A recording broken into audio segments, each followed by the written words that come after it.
प्यारे बच्चों, स्वागत है आप लोगों का business ethics and human values का जो आपका यूनिट नंबर 3 है, human values and moral issues. इसको हम समझने वाले हैं। उम्मीद करता हूँ आपकी पढ़ाई अच्छी चल रही होगी, आपके एग्जाम्स भी काफ़ी अच्छे जा रहे होंगे।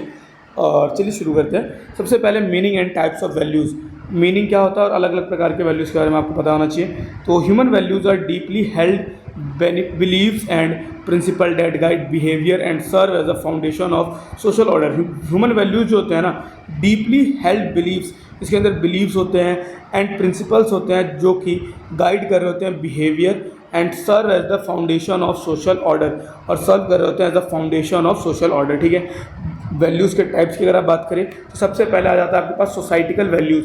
सोसाइटी के अंदर कुछ वैल्यूज़ होते हैं शेयर्ड प्रिंसिपल लाइक जस्टिस, कुछ प्रिंसिपल जैसे कि जस्टिस, इक्वालिटी, फ्रीडम, सॉलिडेरिटी इसके अंदर आ जाता है। ऑर्गेनाइजेशनल वैल्यूज़ की अगर आप बात करें तो प्रिंसिपल शेपिंग कॉर्पोरेट कल्चर, कुछ ऐसे प्रिंसिपल्स होते हैं जो कि शेप कर रहे होते हैं कॉर्पोरेट कल्चर को, such as integrity, team work, innovation and accountability, जिसके अंदर आपके इंटीग्रिटी आ जाती है और टीम वर्क आ जाता है, इनोवेशन आ जाता है, साथ ही साथ अकाउंटेबिलिटी भी आ जाती है। स्पिरिचुअल वैल्यूज़ क्या होती है? Tradition influence businesses including truth, non violence and service. Spiritual values के अंदर आपको आ जाता है सत्य, अहिंसा एंड सेवा। ट्रुथ होना चाहिए, नॉन वायलेंस होना चाहिए और सर्विस के भाव से होना चाहिए, वो आपकी स्पिरिचुअल वैल्यूज़ के अंदर आ जाती है। Value crisis and Karma.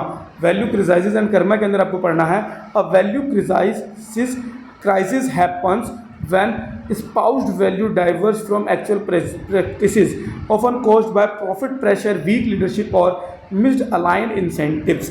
ये एक वैल्यू क्राइसिस तब उत्पन्न होता है जब है ना हम एक्सपाउज कर देते हैं, वैल्यूज़ को डाइवर्स कर देते हैं एक्चुअल प्रैक्टिस से, और ऐसा तब होता है जब प्रॉफिट का ज़्यादा प्रेशर हो, ज़्यादा प्रॉफिट बनाना है, वीक लीडरशिप चल रही हो या फिर मिस अलाइन इंसेंटिव हो, तो इसकी वजह से कहीं ना कहीं ये वैल्यू क्राइसिस हमारे पास उत्पन्न हो जाती है। The concept of Karma in business encourage long term thinking and accountability for consequences.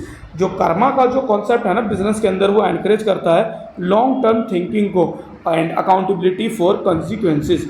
Long term thinking और साथ साथ अकाउंटेबिलिटी फॉर कॉन्सिक्वेंसेस के लिए बना हुआ होता है। Karma yoga represent selfless action और एंड ड्यूटी। कर्म योगा जो है ये रिप्रेजेंट कर रहा होता है सेल्फलेस एक्शन। हमारे को सेल्फिश नहीं होना चाहिए, सेल्फलेस एक्शन करना चाहिए और ड्यूटी परफॉर्म करना चाहिए। सकम कर्मा क्या है? Is a action motivated by desire for reward. सकम कर्मा एक ऐसा एक्शन होता है जिसके अंदर हम मोटिवेटेड होते हैं फॉर रिवार्ड, रिवार्ड के लिए मेनली इसमें कर रहे होते हैं। Moral issue in functional areas. कुछ मोरल इश्यूज़ के बारे में आपको बताया गया है। Finance, human resource and marketing. तो फाइनेंस के अंदर अगर आप देखते हैं तो ethical issues include insider training. Ethical issues के अंदर आपका इनसाइडर ट्रेनिंग आ जाएगा, फाइनेंशियल फ्रॉड आ जाएगा, क्रिएटिव अकाउंटिंग आ जाएगा और साथ साथ टैक्स एवेशन आ जाएगा। इसके विषय में आपने डीप में पढ़ रखा है, सेमेस्टर 8 के स्टूडेंट है, सेमेस्टर 1, 2, 3, 4 में आपने insider trading, financial fraud, creative accounting and tax aviation के बारे में पढ़ रखा है। ये सब कुछ फाइनेंस मोरल इश्यूज़ के अंदर काउंट किए जाते हैं। फिर आता है ह्यूमन रिसोर्स मोरल इश्यूज़। क्या होते हैं? तो चैलेंज इंक्लूडिंग डिस्क्रिमिनेशन, कहीं पे किसी प्रकार का भेदभाव तो नहीं हो रहा है, अनफेयर वेजेस, तरीके से मतलब बढ़िया तरीके से मतलब जितनी उसको मिलनी चाहिए इस तनख्वाह उतनी सैलरी मिल रही है कि नहीं मिल रही है, किसी प्रकार से उसके साथ सेक्सुअल हैरेसमेंट तो नहीं हो रहा है, ठीक है, लिंग के आधार पर किसी प्रकार का गलत व्यवहार तो नहीं हो रहा है, अनसेफ कंडीशंस तो नहीं है, या फिर उसकी प्राइवेसी को हम वायलेट तो नहीं कर रहे हैं। ये कुछ आपके ह्यूमन रिसोर्स के अंदर मोरल इश्यूज आ सकते हैं। And last and but not least marketing. Marketing के अंदर dilemmas revolve around false advertising.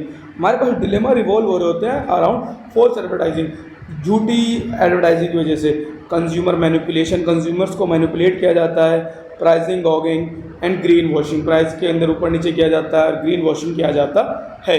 ये कुछ मार्केटिंग से रिलेटेड हो जाता है हमारे पास। फिर हमारे पास आता है विसल बॉलिंग एंड कंज्यूमरिज्म। तो विसल बॉलिंग जो होता है एक एक्ट होता है डिस्क्लोजिंग ऑर्गेनाइजेशनल रॉन्ग डूइंग, जिसकी वजह से हम डिस्क्लोज कर पाते हैं ऑर्गेनाइजेशन के अंदर जो भी गलत हो रहा होता है, फिर चाहे वो इंटरनली हो रहा हो या फिर एक्सटर्नल अथॉरिटीज़ के बीच में हो रहा हो। It is generally ethically justified. ये जो होता है आम तौर पर एथिकली जस्टिफाइड होता है when the wrongdoing is serious, जब गलत करने वाला सीरियस हो जाता है, इंटरनल चैलेंजेस हैव फेल्ड, और इंटरनल चैलेंजेस आपके फेल होने लग जाते हैं, and the whistleblower act as a public interest, और जो विसबलोअर होता है एक पब्लिक इंटरेस्ट के रूप में आ जाता है। कंज्यूमरिज्म क्या है? Consumerism advocate for consumer right. Consumerism जो है वो एडवोकेट होता है फॉर कंज्यूमर राइट, कंज्यूमर के राइट के लिए, इंक्लूडिंग राइट टू सेफ्टी। इसके अंदर सुरक्षा का अधिकार आ जाता है, राइट टू इन्फॉर्मेशन आ जाता है, राइट टू चॉइस आ जाता है और राइट टू री एड्रेस भी आ जाता है। तो ये थे लगभग आपके पास business ethics and human value का यूनिट नंबर 3।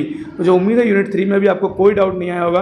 हाँ, अगर आपको चाहिए कि इसके भैया इंपॉर्टेंट क्वेश्चन आंसर भी करा दीजिए तो एक बार कमेंट कर दीजिएगा, जल्द से जल्द आपको पहुंचाने की पूरी कोशिश की जाएगी। धन्यवाद, मिलते हैं अगली वीडियो में।